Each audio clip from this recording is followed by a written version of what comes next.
All right, hello everyone.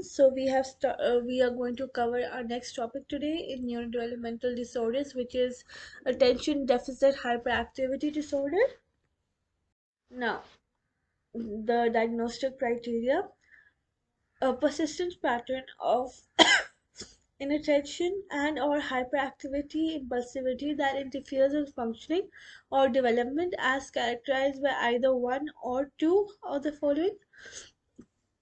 Inattention: six or more of the following symptoms have persisted for at least 6 months to a degree that is inconsistent with developmental level and that negatively impacts directly on social and academic or occupational activities.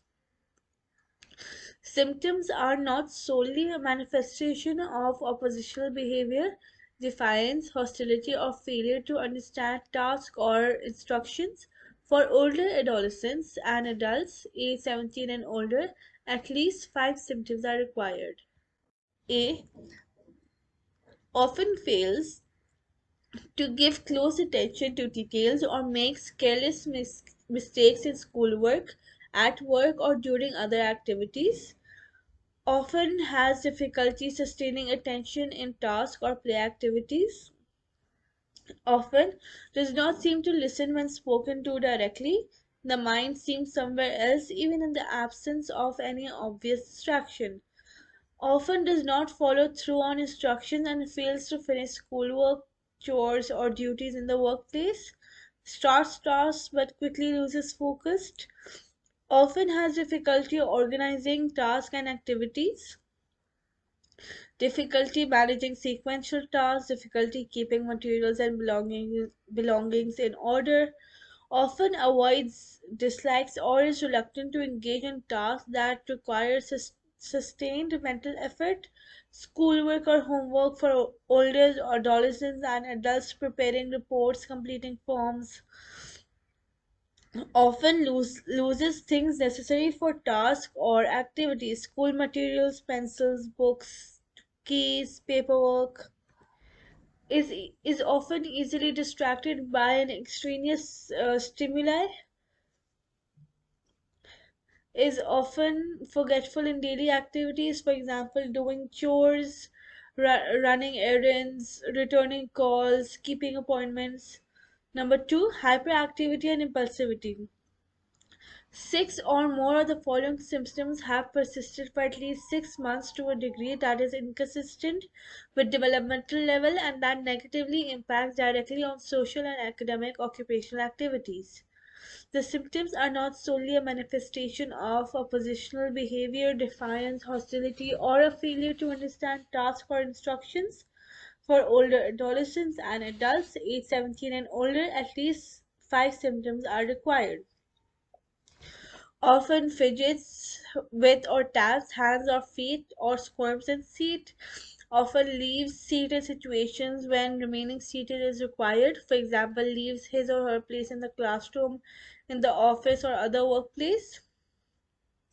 Often runs about or climbs in situations where it is inappropriate.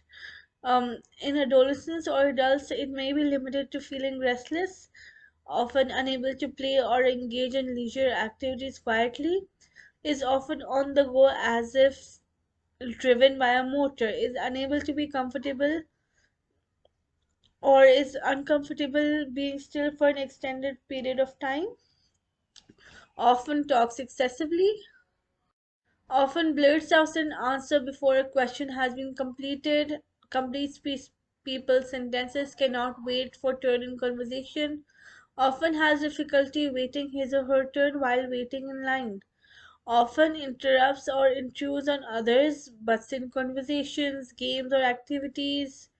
Um, there are several inattentive and or hyperactive impulsive symptoms which are prior to the age of 12 years. Several inattentive or hyperactive impulse symptoms are present in two or more settings: home, school, work, with friends or relatives, or in other activities. There is a clear evidence that the symptoms interfere with or reduce the quality of school, social, academic, occupational functioning. Um, Such symptoms do not occur exclusively during the course of schizophrenia or other psychotic disorders and are not better explained by any other mental disorder. For example, mood disorder, anxiety disorder, dissociative personality, substance intoxication, or withdrawal. So there are certain specifiers that have to be followed. Specify whether there's a combined presentation if both criteria A, A1, which is inattention, and criteria A2, which is hyperactivity, impulsivity, are met for the past 6 months. Predominantly in inattention presentation, if A1 is met but A2 is not met for the past 6 months. Predominantly hyperactive impulsive presentation, if A2 is met and A1 is not met in the past 6 months. We also have to specify if in partial remission when full criteria was previously met and fewer than the full criteria have been met for the past 6 months, and the symptoms still result in social, academic, or occupational functioning. Specify current severity. So there are three basic severity levels that have to be met: mild, moderate, and severe. Mild, few if any symptoms in excess of those required to make diagnosis are present, and symptoms result in no more than minor impairments in social or occupational functioning. Moderate, symptoms or functional impairment between mild and severe are present. Severe, many symptoms in excess of those required to make the diagnosis or several symptoms that are particularly severe are present, or these symptoms result in marked impairment in social or occupational functioning. Diagnostic features. The essential feature of ADHD is a persistent pattern of inattention and or hyperactivity, impulsivity that interferes with the functioning or development of an individual or child. Inattention manifests behaviorally in ADHD as wandering off the task, lacking persistent, having difficulty sustaining focus, and being disorganized, and is not due to defiance or lack of comprehension. Hyperactivity refers to excessive motor activity, such as a child running around when it is not appropriate, or excessive fidgeting, tapping, or talkativeness. In adults, hyperactivity may manifest as extreme restlessness or wearing others out with their activity. Impulsivity refers to hasty actions that occur in the moments without forethought and that have high harm to the individual.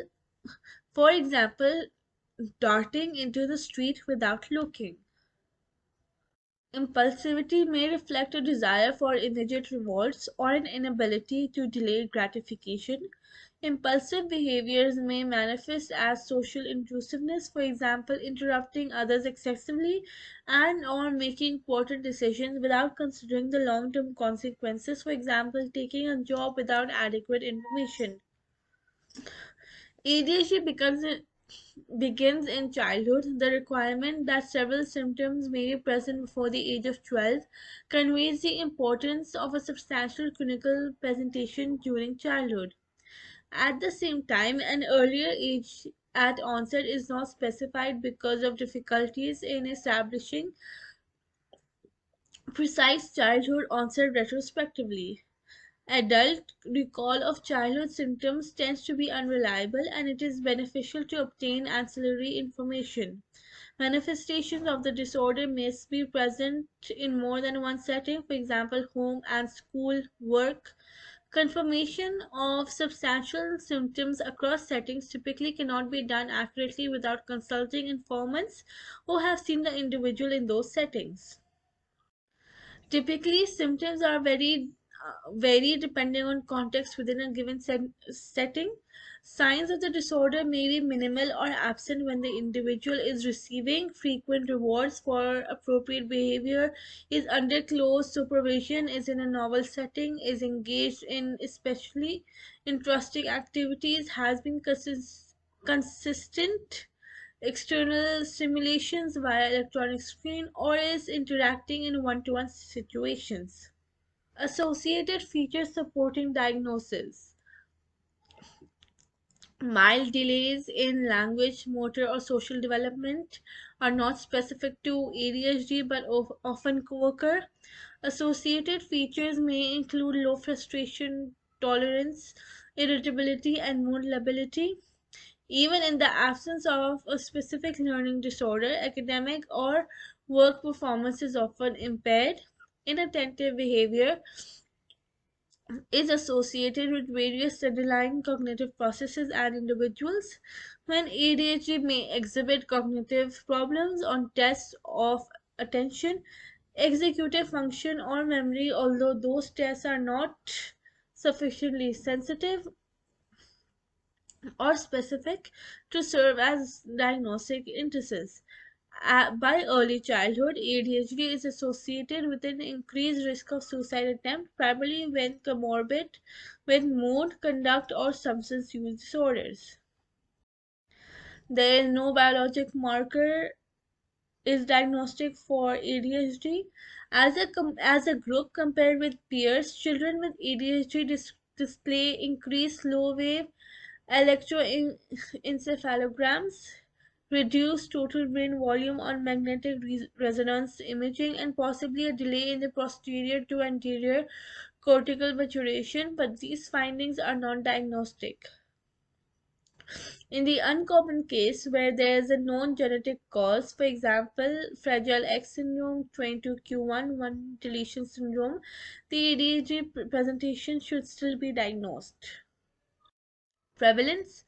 The population survey suggests that ADHD occurs in most cultures, about 5% of children and about 2.5% of adults. Development and course. Many parents first observe excessive motor activity when a child is a toddler, but symptoms are difficult to distinguish from highly variable normative behaviors before the age of 4.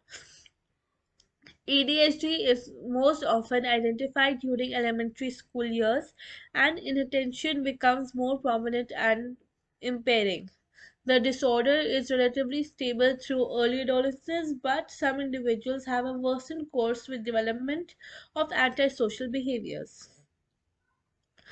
In most individuals with ADHD, symptoms of motoric hyperactivity becomes less obvious in adolescence and adulthood, but difficulties with restlessness, hyper inattention, poor planning, and impulsivity persist. A substantial proportion of children with ADHD remain relatively impaired into adulthood.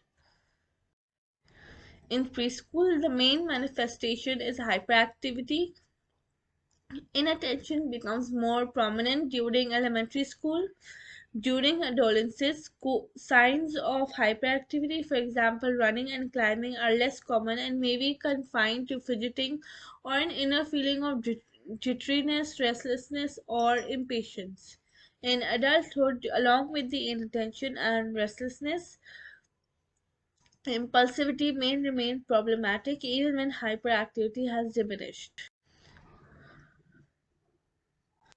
There are certain risk factors and prognostic factors that come with the disorder. Firstly, it is temperamental. ADHD is associated with reduced behavioral inhibition, effortful control, or restraint, negative emotionality, or elevated novelty seeking. These traits may predispose some children to ADHD but are not specific to the disorder. So these factors can be present in all children. They are not only specific to ADHD, but these are factors that are present commonly with ADHD children. Environmental. Very low birth weight conveys a 2 to 3 fold risk for ADHD, but most children with low birth weight do not develop ADHD. Low birth weight, which is less than 1500 grams, less than 1.5 kgs, is is an environmental factor which contributes to the development of ADHD in children, but it is not necessarily a factor. Although ADHD is correlated with smoking during pregnancy, some of this association reflects common genetic risk. A minority of cases may be related to the reactions to aspects of diet. There may be a history of child abuse, neglect, multiple foster placements, neurotoxin exposure, for example, lead, infections, for example, encephalitis, or alcohol exposure in utero. Exposure to environmental toxin has been correlated with subsequent ADHD, but it is not known whether these associations are causal. So these environmental factors that have just been discussed, they may be a factor that lead to ADHD, but the association is not causal and has not been developed fully yet. Genetic and physiological. ADHD is elevated in the first degree biological relatives of individuals with ADHD. The heritability of ADHD is substantial. It can be passed on from parents to the next generation. While specific genes have been correlated with ADHD, they are neither necessary nor sufficient causal factors. Visual and hearing impairments, metabolic abnormalities, sleep disorders, nutritional deficiencies, and epilepsy should be considered as possible influence on ADHD symptoms. All these disorders do affect how the ADHD symptoms manifest and how they are shown, and it can vary from child to child and adult to adult. ADHD is not associated with specific physical features, although rates of minor physical anomalies, for example, hypertelorism, highly arched palate, low set ears, may be relatively elevated. Subtle motor delays and other neurological soft signs may occur. Note that the marked co-occurring clumsiness and motor delays should be coded separately. For example, developmental coordination disorder. It is very important to recognize the developmental coordination disorder because it can happen to children with ADHD and without ADHD as well, alongside other disorders. Course modifiers. Family interaction patterns in early childhood are unlikely to cause ADHD, but may influence its course or contribute to secondary development of conduct problems. Culture related diagnostic issues. Differences in ADHD prevalence rates across regions appear attributable mainly to different diagnostic and methodological practices. Since since culture does have an effect on how a disorder or ADHD is diagnosed and the different methodological practices taking place, it does have an effect on it and how the disorder is diagnosed, how it is dealt with, how it is treated. However, there also may be cultural variations in attitudes towards or interpretations of children's behaviors. Clinical identification rates in the United States for African American and Latino populations tend to be lower than for Caucasian populations. Informant symptom rating may be influenced by cultural group of the children and the informant suggesting that the culturally appropriate practices are relevant in assessing ADHD. Gender related diagnostic issues. ADHD is more frequent in males than in females in the general population, with a ratio of approximately 2 to 1 in children and 1.6 to 1 in adults. Females are more likely than males to present primarily with inattentive features.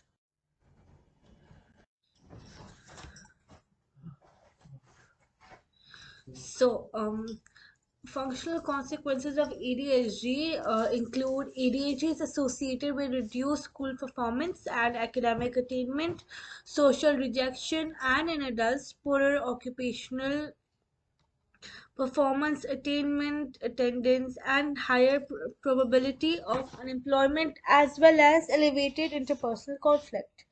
Children with ADHD are significantly more likely than their peers without ADHD to develop conduct disorder in adolescence and antisocial personality disorder in adulthood, consequently increasing the likelihood for substance and disorders and incarceration.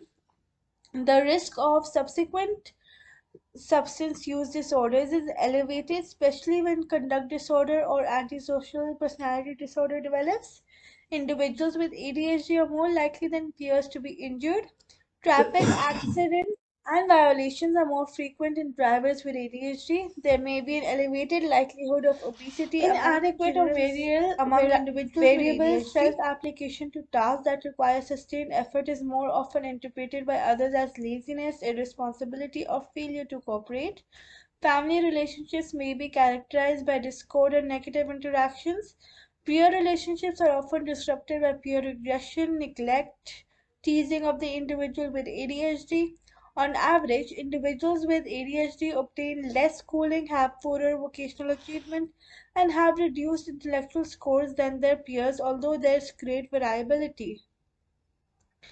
In its severe form, the disorder is markedly impairing, affecting social and familial, scholastic, occupational adjustment, academic deficits, school-related problems, and peer neglect tend to be associated with elevated symptoms of inattention, whereas peer rejection and, to a lesser extent, accidental injury are most salient with marked symptoms of hyperactivity and impulsivity. Differential diagnosis, oppositional defiant disorder. Individuals with opposition defiant disorder may resist work or school tasks that require self application because they resist conforming to others' demands. Their behavior is characterized by negativity, hostility, and defiance. These symptoms must be differentiated from aversion to school or mentally demanding tasks due to difficulty in sustaining mental effort, forgetting instructions, and impulsivity in individuals with ADHD. Complicating the differential diagnosis is the fact that some individuals with ADHD may develop secondary oppositional attitudes towards such tasks and devalue their importance. Intermittent explosive disorder, ADHD, and intermittent explosive disorder share high levels of impulsive behavior. However, individuals with intermittent explosive disorder show serious aggressive aggression towards others, which is not characteristic of ADHD, and they do not experience problems with sustaining attention as seen in ADHD. In addition, intermittent explosive disorder is rare in childhood. Intermittent explosive disorder may be diagnosed in the presence of ADHD. Other neurodevelopmental disorders, the increased motoric activity that may occur in ADHD must be distinguished from the repetitive motor behavior that characterizes stereotypic movement disorder and some causes of ASD. In stereotypic movement disorder, the motoric behavior is generally fixed and repetitive, for example, body rocking, self biting, whereas the fidgetiveness and restlessness in ADHD are typically generalized and not characterized by repetitive stereotypic movements. In Tourette's syndrome, frequent multiple tics can be mistaken for the generalized fidgetness of ADHD. Prolonged observation may be needed to differentiate fidgetness from bouts of multiple tics. Specific learning disorder. Children with specific learning disorder may appear inattentive because of frustration, lack of interest, or limited ability. However, inattention in individuals with a specific learning disorder who do not have ADHD is not impairing outside the academic work. Intellectual disability. Symptoms of ADHD are common among children placed in academic settings that are inappropriate to their intellectual ability. In such cases, the symptoms are not evident during non academic tasks. A diagnosis of ADHD in intellectual disability requires that inattention or hyperactivity be excessive for mental age. Autism spectrum disorder. Individuals with ADHD and those with autism spectrum disorder exhibit inattention, social dysfunction, and difficult to manage behavior. The social dysfunction and peer rejection seen in individuals with ADHD must be distinguished from the social disengagement, isolation, and indifference to facial and tonal communication cues seen in individuals with autism spectrum disorder. Children with ASD may display tantrums because of an ability to tolerate a change from the expected course of events. In contrast, children with ADHD may misbehave or have a tantrum during a major transition because of impulsivity or poor self control.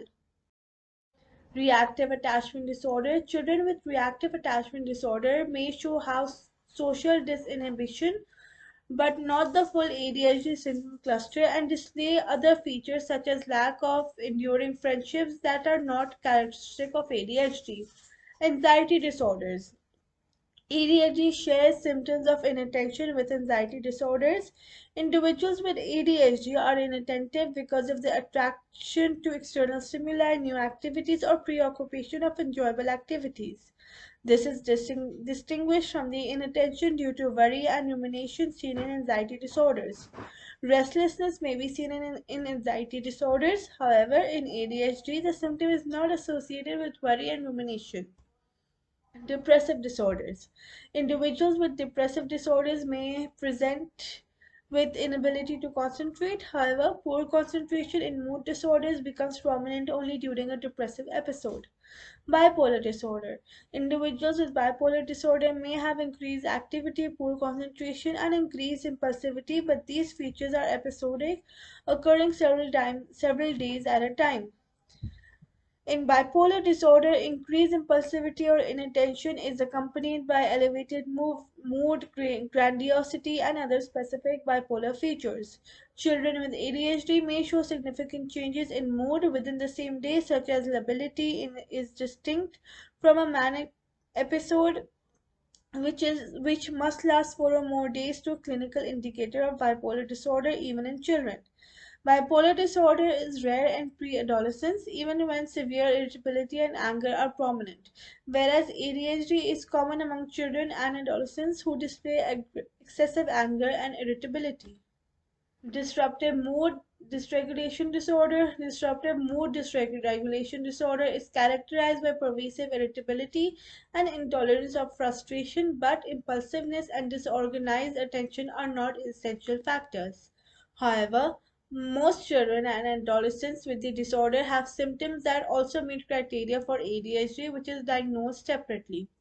Substance use disorders. Differentiating ADHD from substance use disorders may be problematic if the first presentation of ADHD symptoms follow the onset of abuse or frequent use. Clear evidence of ADHD before substance misuse from informants or previous records may be essential for differential diagnosis. Personality disorders. In adolescents and adults, it may be difficult to distinguish ADHD from borderline, narcissistic, and other personality disorders. All these disorders tend to share the features of disorganization, social intrusiveness, emotional dysregulation, and cognitive dysregulation. However, ADHD is not characterized by fear or abandonment, self injury, extreme ambivalence, or other features of personality disorder. It may take extended clinical observation, informant interview, or detailed history to distinguish impulsive, socially intrusive, or inappropriate behavior from narcissistic, aggressive, or domineering behavior to make this differential diagnosis. Psychotic disorders. ADHD is not diagnosed if the symptoms of inattention and hyperactivity occur exclusively during the course of a psychotic disorder. Medication induced symptoms of ADHD. Symptoms of inattention, hyperactivity, or impulsivity attributable to the use of medication, which are listed as follows, are diagnosed as other specified or unspecified other substance related disorders. Neurocognitive disorders. Early major neurocognitive disorder and or mild neurocognitive disorder are not known to be associated with ADHD, but may present with similar clinical features. These conditions are distinguished from ADHD by the late onset. Comorbidity. In clinical settings, comorbid disorders are frequent in individuals whose symptoms meet criteria for ADHD. In the general population, oppositional defiant disorder co-occurs with ADHD in approximately half of the children, with the combined presentation about a quarter, with the predominantly inattentive presentation. Conduct disorder co-occurs in about a quarter of the children or adolescents, with the combined presentation depending on age and setting. Most children with adolescents with disruptive mood and dysregulation disorder have symptoms that also meet criteria for ADHD. A lesser percentage of children with ADHD have symptoms that meet criteria for disruptive mood dysregulation disorder. Specific learning disorder commonly co-occur with ADHD. Anxiety disorders and major depressive mood disorder occur in minority of individuals with ADHD, but often that in the general population. So over here we come towards the end of this topic and the course. Thank you so much for attending this course, and I hope this course has been useful for you. Indicate the specific reason that the presentation does not meet the criteria for ADHD disorder or any other specific neurodevelopmental disorder. This is done by recording other ADHD followed by specific reason. This is the last slide where unspecified ADHD is written, um, where the clinician does not specify the reason that the criteria are not met for ADHD or for other specific neurodevelopmental disorder. Thank you so much for attending this course, and I hope that you learned something.